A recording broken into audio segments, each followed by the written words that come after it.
성령꾼 만들기 네 번째 권인데요.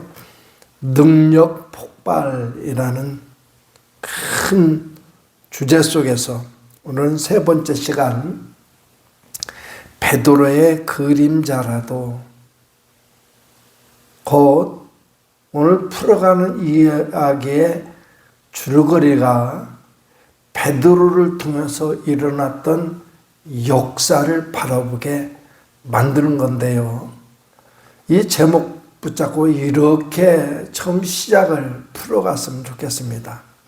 베드로의 그림자라도 라고 하는 것은 딱 들었을 때 우리 마음속에 무슨 마음이 먼저 있었으면 좋겠냐면, 하물며 예수님에게서는 어떤 능력이 나타났을까?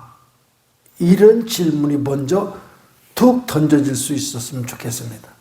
그러면 예수님에게서 이런 귀신이 쫓겨나가고 각색 질병이 고쳐지고 그림자라도 스쳐 지나가도 치료되는 역사가 있었다라고 말한다면 그건 아멘, 이렇게 금방 받을 수 있는데, 베드로에게도 그런 역사가 있었다? 여기까지 나가게 만드는 제목이라고 한다면, 이것을 단순히 예수님과 그 제자의 관계 속에서 풀려고 하는 시도가 아니라, 오늘 사는 예수님을 주님이라고 부르고 사는 우리들의 삶과도 연결시키고자 하는 의도가 여기가 있다, 이렇게 한번 생각을 하게 됩니다. 그런 생각을 가지고 오늘 우리의 삶을 조명해보고, 또 우리의 삶에 연약한 것, 부족한 것이 무엇인지 깨닫고, 우리가 베드로의 그림자로도 스쳐갔을 때 그런 역사가 일어났는데, 하물며 예수님을 주님이라고 부르는 오늘을 사는 우리들의 삶에 얼마나 큰 역사가 있을 수 있겠느냐라는 질문 앞에 우리 마음이 더욱 커지고 주님을 향한 기대감도 커지고, 그런 시간 되기를 주의 이름으로 축복합니다. 그래서 이런 이야기를 먼저 읽으면서 시작을 하도록 하겠습니다. 오늘도 그림자에도 능력이 있는 것인가? 라는 질문의 제목입니다. 베드로는 그의 그림자에도 능력이 있었습니다. 그래서 그 당시 사람들은 베드로의 그림자까지 사모했습니다. 그러나 더 정확하게 말한다면 그들의 병을 낫게 한 것은 베드로의 그림자가 아닙니다. 하나님의 능력을 사모한 그들의 믿음인 것입니다. 할렐루야. 여기에서 제가 한번 짚고 넘어가는 겁니다. 핵심이 여기에 모아진다는 얘기예요. 사람의 그림자가 병을 고치는 것이 아닙니다. 베드로의 그림자에라도 덮이면 자기들의 병이 치료될 것이라고 믿는 믿음이 중요한 것이었습니다. 그러나 우리가 부인할 수 없는 것은 말로 표현할 수 없는 하나님의 큰 능력이 베드로를 중심으로 한 사도들에게 나타났다는 사실입니다. 이렇게 하면서 툭 질문이 하나 던져져요. 지금도 나에게 이 하나님의 능력이 나타나고 있는가? 요걸 붙잡고 이제 씨름을 하는 겁니다. 요걸 붙잡고 성경 말씀을 통해서 내게 던져주는 메시지, 내게 요구하는 하나님의 요구, 이렇게 하라 저렇게 하라 하는 수도 없는 말씀이 유독 내 귓가에 들려서 내 심령이 꽂힌다면 그것은 하나님 내게 하시는 말씀입니다. 오늘 이 질문이 오늘 우리가 들을 때에 스쳐 지나가는 남의 소리가 아니라 내게 하는 소리가 됐으면 좋겠습니다. 그래서 성경 말씀에 집중해서요, 하던 대로 오늘 본문의 말씀 집중해서 몇 가지 놓쳐서는 안 될 말씀의 사실들을 붙잡고자 합니다. 첫 번째는 12절 주목해 보시면서요, 사도들의 손을 통하여 무엇이 많이 일어났습니까? 무엇이?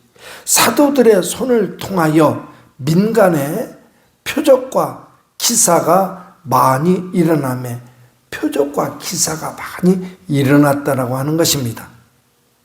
그래서 그런 말미암아 믿는 사람이 다 마음을 같이하여 솔로몬 행각에 모였더라라는 말을 그냥 스쳐 지나가지 않고 꼭 붙들고 곱씹어 보면 이건 교회 얘기네. 교회, 예수 그리스도의 이름으로 모여진 무리들, 그들이 교회잖아요. 그러니까 여기 이 말씀 솔로몬 행각에 모였더라라고 한 말은 오늘 그 의미가 이 당시에 이 표적과 기사를 보고 많은 사람들이 솔로몬 행각에 모여든 것, 그것을 말하는 것이 되겠죠. 그러나 이 의미를 더욱 확장시켜서 오늘날에 우리 삶의 현장 속에 적용시켜서 말한다면 교회에, 그러므로 이 얘기를 믹서해서 12절 말씀을 꼭 붙잡고 새롭게 분석해서 오늘 주시는 말씀으로 받아들이게 된다면 이렇게 말할 수 있을 것 같습니다. 교회는 이뤄야 된다. 하나님의 말씀과 말씀에 의해서 일어나는 하나님의 사건 바라보면서, 그걸 보면서 모여든 하나님의 사람들, 그 무리들, 그게 교회라고 하는 사실입니다. 이 앞에서 다른 것, 다른 관심사 내려놓고 내 삶에 충족해야 되는 내 요구 조건들 다 내려놓고 그 이름 붙잡고 씨름하며 나아가야 되는 게 교회라고 하는 사실입니다. 그곳에 하나님의 기적이 더욱 넘쳐날 줄로 믿습니다. 근데 이 얘기를 하다 보니까 문득 생각나는 얘기가 떠올라요. 아주 예전에, 벌써 한 20여 년 전에 중국에 선교사로 사역하던 선교사님의 얘기를 듣다 보니까 그런 얘기를 하더라고요. 그때 즈음에는 중국이 많이 개방되고 그 문이 좀 많이 열려있던 시기였었습니다. 그래서 공식적으로 기독교가 허용된 것은 아니지만, 그러나 공공연하게 기독교인들을 색출해서 그들을 처벌하고 여기까지는 아니었던 것 같아요. 근데 그 이전에는 무슨 일이 있었냐면 바로 그런 일들이 있었다는 거예요. 하나님의 사람들은 어떻게 해서라도 하나님께 예배드리는 사람들, 하나님 앞에 예의와 격식을 가지고, 그때 예의와 격식은 뭐냐? 하나님은 전능하신 하나님이라고 하면 전능하신 하나님으로 인정하는 태도를 가지고, 이게 예의와 격식이에요. 하나님 앞에서는 하나님이 내 마음의 뜻과 생각까지도 다 아신다고 말한다면, 곧 전지하신 하나님이라고 말하고 있다면, 내 심령에 하나님은 내 형편과 처지도 아시고, 내 믿음의 몸부림도 아시고, 내 연약함도 아시고, 나의 부족함도 아시고, 그럼에도 불구하고 나를 붙들어 인도해 주신다라고 하는 신앙 고백을 가지고 하나님을 인정하는 것입니다. 이것이 하나님 앞에서의 예의와 격식입니다. 이거. 그 예배 자리로 부르시는 하나님 앞에서, 그 중국에 있던, 아직 문호는 개방됐다고 하지만 공식적으로 허용되지 않고 있던 종교의 자유, 그래서 자칫했다가는 위험이 어느 순간 찾아들지도 모르고 그 시기였는데 그 이전 시대는 더 했겠죠. 그 이전 시기를 얘기하는데 들어보니까 참 놀랍습니다. 한국의 선교사님들이 은밀하게 가서 집회를 한다고 그러면 거기가 저 어디야?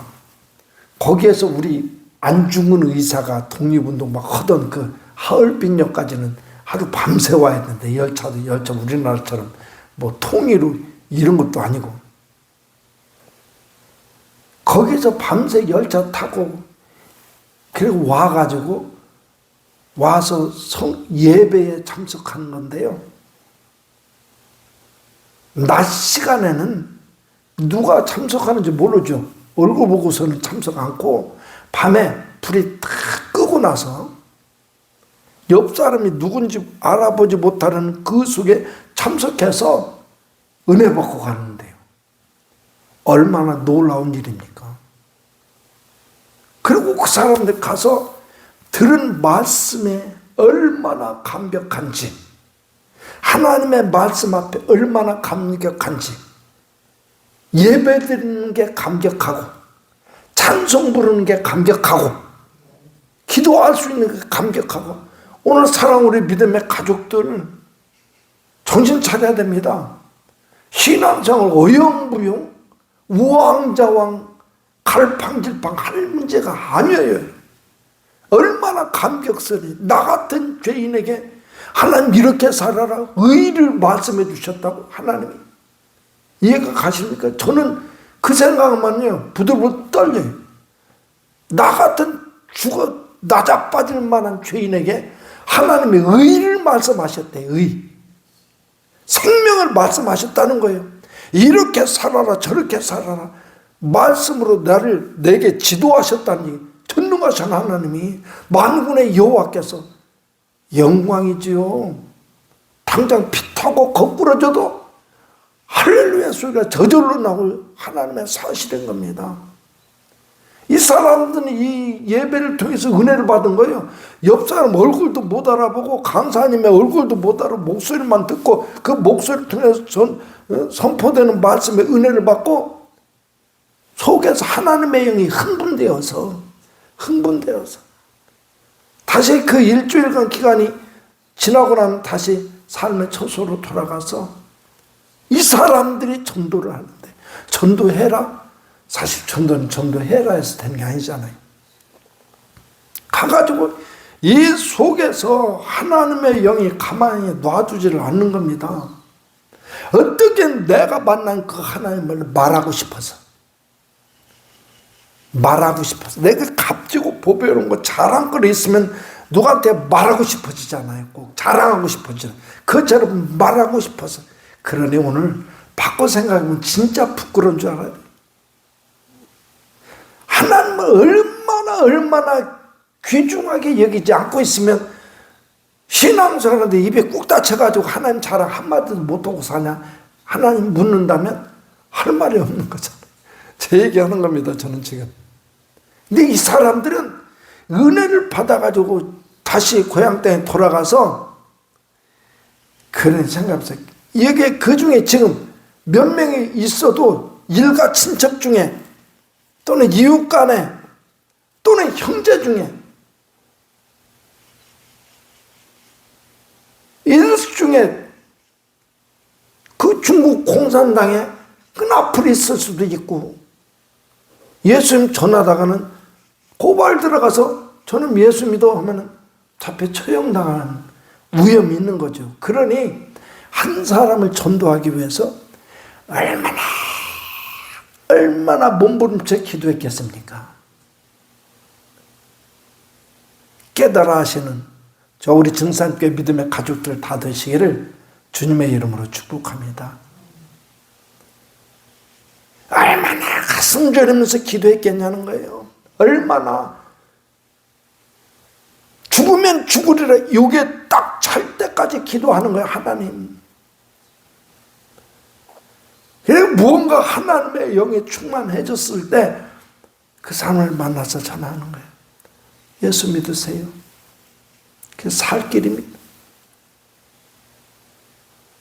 우리 인생은 영광과 육신으로 구성되어 있고,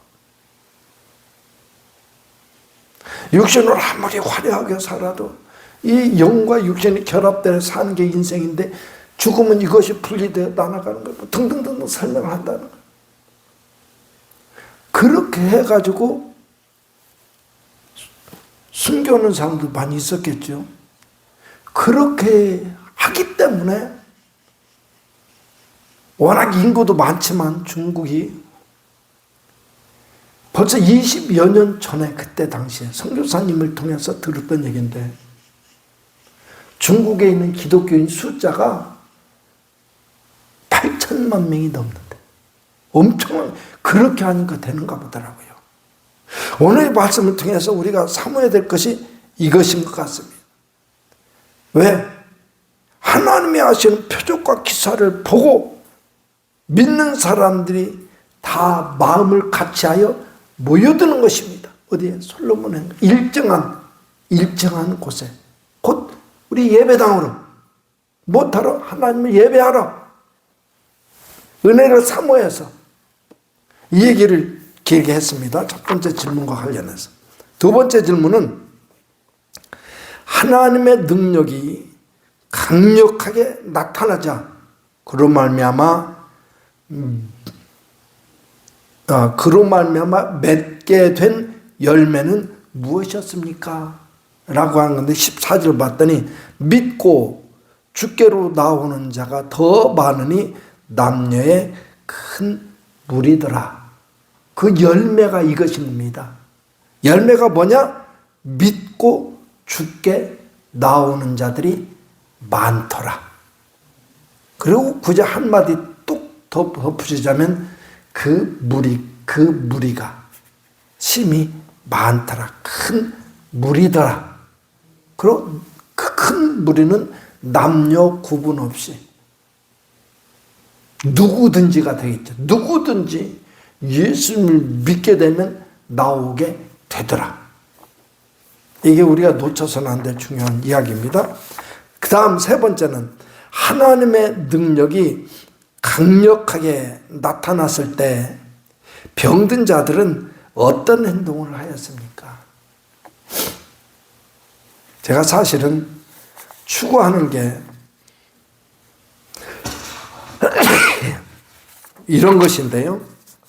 15절을 보면 심지어 병든 사람을 메고 거리에 나가 침대와 요 위에 누이고 베드로가 지날 때에 혹 그의 그림자라도 누구에게 덮일까 바랐더라. 이것을 이렇게 바꿔서 저는 이해하는 겁니다. 하나님의 교회에 하나님의 역사하심의 증거가 구석구석마다 곳곳에 각자 하나님의 사람들, 각자 성도들의 삶 속에 가득 넘쳐날 수만 있다면 그것을 바라본 무심령들이 누가 교회 나오라고 한마디 안 해도 나도 그 하나님 믿으면 안 되겠냐고, 나도 교회 좀 다니면 안 되겠냐고, 왜 당신은 나한테 교회 다니라는 소리 한마디도 안 하냐고, 오히려 그것 때문에 따지는 일이 생겨나지 않겠습니까? 생각만 해도 기쁘고 즐거워서 웃음이 저절로 나오는데, 저는 우리 교회 그런 일이 있기를 주의 이름으로 축복합니다. 우리 권사님 기도했듯이 교회가 오래도록 유지되는 속에는 별의별 일들이 가득하고 그 속에서 아무리 평안한 과정을 걷고 있어도 신앙으로 견뎌야만 되는 고통들이 쌓여집니다. 신앙의 연륜도 중요한 것입니다. 그 속에서 연약한 심령이 강해지고 보잘것없던 신앙의 씨앗이 잘하게 되고 역사가 일어나게 되고 이러는 것이 되겠죠. 그렇게 본다면 지금 40여 년 동안 지금 나온 세월의 그 속에 단련되고 그랬을진데 우리 성도들 얘기를 하는 겁니다. 그랬을진데 이제는 그것이 강인한 생명력을 발휘해서 하나님의 영광을 드러내야 될 때가 되었다고 하는 사실입니다. 이 사실 꼭 짚고 넘어갑니다. 그리고 마지막 네 번째 질문. 제자들을 통하여 하나님의 능력이 강력하게 나타날 때의 예루살렘 부근의 모습은 어땠습니까? 상상해 보십시오 하면서 16절 말씀을 보게 만드는데요. 16절 말씀을 봤더니 예루살렘 부근에 수많은 사람들도 모여 병든 사람과 더러운 귀신에게 괴로움 받는 사람을 데리고 와서 다 나음을 얻으니라. 하나님이 우리 교회 속에 역사하사 그런 역사의 현장 되게 만드시기를 간절히 사모합니다. 우리 각자가 그 능력의 통로가 되어서 목사님 기도를 헛되게 만들지 마요. 어쩌면 하나님 기도 시킨다고 한다면 기억하고 같이 기도 제목으로 부여잡는 것도 중요합니다. 어떤 기도 제목? 그 중에서 하나. 우리 성도들의 눈길을 머무는 곳에 하나님께서 일하시고 그래서 우리 성도들 마음이 미쳐지는 곳에 기적과 이적의 현장되게 하시기를 기도하는 기도의 제목입니다. 그렇게 되길 간절히 원합니다. 그렇게 사시길 주의 이름으로 축복합니다. 신앙이 항상 어린아이의 자리에 머물러 있으면 신앙에 장애가 발생한 겁니다. 사람이 아기 때 좀 성장하다 성장에 멈춘 것 무슨 병이더만요. 그게 똑같습니다. 신앙생활이 날마다 성장해야지 성장하다 멈춰버리면 이게 장애예요. 이게 장애. 저 우리 성도들은 예수님 영락 없이 예수님 닮은 그 자리까지 믿음이 성장할 수 있기를 축복합니다. 영락 없이를 하니까 어떻게 해요? 모양새를 내가 하나요? 아니요. 말한 대로 되어지고 생각하는 것이 현실이 되고 병든 자에게 손을 얹고 기도한 적 낫고 귀신 들려서 꾸짖은 적 떠나가 버리고 그런 역사의 주인공들이 될 수 있기를 주님의 이름으로 축복합니다. 그럴 때 이쯤 돼가지고 다시 중간에 멈춰두고 이 이야기를 처음 이야기 속으로 끄집어 들어서 올라가서 보면 이 역사가 일어나는데 중요한 것이 뭐냐? 주님을 사모하는 우리 각자의 마음인 것입니다. 결국 여기에 부딪히더라고요. 결국. 아무튼간 이 사실까지 말하면서 이제 우리 각자의 마음속에 이런 질문을 던져봅니다. 특히 오늘 질문은 목사님 스스로 자신을 향해서 질문하게 만든 내용이 많아서 참 부끄럽고 죄스러운 마음에 머리를 못 들겠지만 그러나 어디 하나님의 말씀은 어떤 특정한 개인에게 하는 것이 아니고 하나님의 사람들에게 하시는 말씀이니 이 말씀 들으면서 우리 각자에게 주시는 하나님의 말씀으로 받아들일 수 있기를 바랍니다. 나는 예수님의 그림자라도 접하면 병이 나을 것이라는 믿음이 있습니까?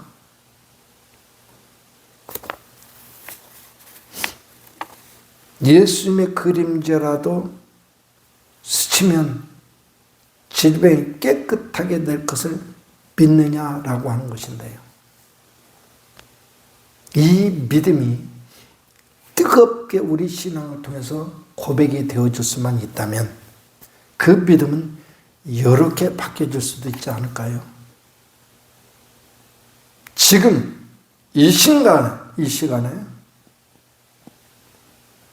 내 눈에 보여지는 시각의 현실 속에서가 아니라 내 신앙의 자리를 예수님이 스쳐 지나가고 있는 것입니다. 스쳐 지나가고 있어요. 예수님 스쳐 지나가 버리면 이제는 끝이에요. 만날 방법이 없습니다. 그 순간에 우리는 어떻게 해야 될 것이냐? 죽을지 살지 모르고 그 옷자락이라도 붙들고자 몸부림쳐야 되겠죠. 어떻게까지? 야복강나루로 해서 야곱이 환도뼈가 부러지기까지 그 붙잡은 손 놓지 않았던 것처럼. 제 신앙생활 초창기에 그 얘기를 이해하고 싶어가지고 그 읽다 보니까 그렇더라고요. 그래서 약국에 갔어요. 밤에 9시쯤에. 동네, 시골이에요. 시골 동네 약국에. 그 약사니까 그래도 할 거 아니에요. 그래서 저 약사님 뭐 질문이 하나 있습니다. 뭐 약 달라고도 않고 그러니까 눈 크게 뜨고서는 뭐냐고 묻더라고요. 그래서 환도뼈가 사람한테 얼마나 중요한 겁니까? 그랬더니 여기 응치뼈 이쪽인가 봐요 아마. 그러더니 남자의 환도뼈가 부러지면 사람 구실을 못한대요. 그래서 중요한 줄 알았어요. 그러기까지 안 놓는 겁니다. 우리 그렇게 합시다. 할렐루야. 죽어도 돼. 다른 건 다 놓쳐. 그래서 주보에다 그랬잖아요. 다른 건 다 놓쳐도 예수님은 꼭 붙잡자고. 그렇게 우리 증산교회 성도들은 믿음으로 든든히 세워지기를 축복합니다. 두 번째로는 내가 가는 곳에 병든 자들이 모여들고 있는가? 내가 가는 곳에 병든 자들이 모여들고 있는가? 모르겠네요. 이런 경험을 한 적이 있습니다. 사역하다 어느 순간에 참 병든 성도들이 많이 늘어나고 그럴 때는 담임 목사로서 참 좌절감을 느낄 때도 있습니다. 이게 뭐냐 이게. 근데 그런 때 마음에 하나님이 말한 것처럼 꼭 생각이 하나 웅크리고 나를 압도해서 내 생각을 만들어가는 그런 경험을 하게 되는데 뭐냐면 야 육신의 질병을 고치려면 수술해야 되잖아. 이런 생각 있잖아요. 그 문제를 해결하려면 문제 상황이 드러나야만 되는 것이. 이런 것들을 그런 생각을 하게 만든 그런 경험이 있어요. 아무튼간 우리 삶의 현장에서 그런 경우 있으면 우리 교회 지금 상태도 어떤 면에서는 적용될 수 있지만 그런 경우 있으면 좌절하지 말고 힘을 내고 용기를 다해서 살아계신 우리 주의 이름 꼭 붙잡고 그 성도가 힘을 내지 못하면 내가라도 힘을 내가지고 붙잡고 씨름해야만 될 것입니다. 그렇게 하나님 앞에서 멋지게 세워져가는 우리 교회 될 수 있기를 주의 이름으로 축복합니다. 세 번째입니다. 나의 기도, 나의 믿음, 오늘 본문에서는 손이죠. 베드로의 그림자 뭐 이런 거니까 그것을 통해서 하나님의 능력이 나타나고 있는가? 나의 기도를 통해서 나의 믿음을 통해서 하나님의 능력이 나타나고 있는가라는 질문이고요. 동시에 나는 그림자까지 능력으로 쓰임을 받을 만큼 하나님의 능력으로 충만한가? 이런 질문입니다. 네 번째는 나로 인하여 주께 나오는 자가 늘어나고 있는가? 중요한 것 같아요. 이것은 두고두고 우리가 내 신앙의 삶을 곱씹으면 나로 인해서 교회에 나오는 사람이 있는가? 이런 경우는 은혜의 통로가 될 수 있으니 우리의 평생 사는 동안에 추구해야 될 신앙의 중요한 내용이다라는 생각을 갖습니다. 그러면서 마지막 읽어드릴 거 읽어드리고 마치도록 하겠습니다. 제목은 그 목사 능력 되게 없더라고 하는 제목입니다. 아이고 등짝이 뜨끈해지네 갑자기. 교회 안에서 여집사 두 사람의 대화를 무심코 듣게 되었습니다. 그 집회에 참석했었어? 응, 참석했지. 그 강사 어때? 응, 그 목사 능력 되게 없더라고. 나는 그들의 대화, 대목 중에서 특히 그 목사 능력 되게 없더라고 라는 말에 가슴이 찔끔하였습니다. 다른 목사에 대해서 말하고 있는데 왜 내 가슴이 두근거릴까? 그날 저녁에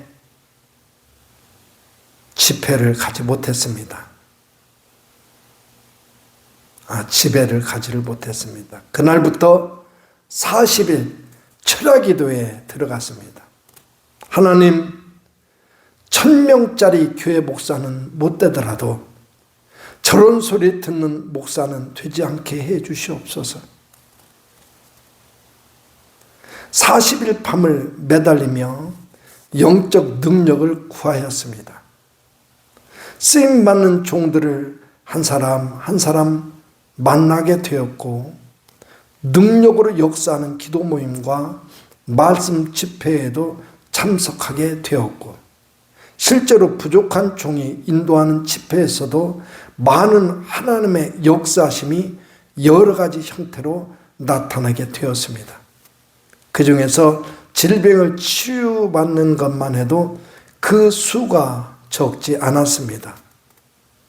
기도 응답으로 집회 때마다 성령께서 인도하시는 대로 많은 능력으로 축복을 주셨습니다. 특히 개교회 집회 중에서도 기도를 많이 하는 교회에서 더 큰 역사들이 일어나고 있었습니다. 베드로에게 함께 하셨던 성령께서 오늘 우리에게도 동일하게 함께 하시고 있는 것이었습니다. 그러면서 툭 숙제처럼 그 용을 향해서 이 얘기 들으라고 하는 듯이 툭 넌지시 던져주는 한 문장이 마지막 써 있었습니다. 은혜와 능력은 사모하는 자의 것입니다. 그래서 서두에 그렇게 밝혔던 거예요. 오늘도 마찬가지인 줄을 믿습니다. 그래서 저는 우리 증산교회 모든 성도들이 신앙생활이 열정적이었으면 좋겠다. 열정적이라는 말은 하나님 앞에서 물불을 가리지 않을 정도로 하나님밖에 모르는 신앙생활의 주인공들이 됐으면 좋겠다. 그럴 수만 있다면 오늘도 사도행전의 역사가 쓰여져 나가는 교회가 될 것이다. 그리고 그 역사의 한복판에 우리 성도들이 있을 것이다. 라고 단호하게 선포합니다. 우리 모두 그 역사를 바라보면서 오늘도 힘내고 믿음의 두 주먹 불끈 질 수 있는 가족들 다 되시기를 주의 이름으로 축복합니다. 기도하겠습니다.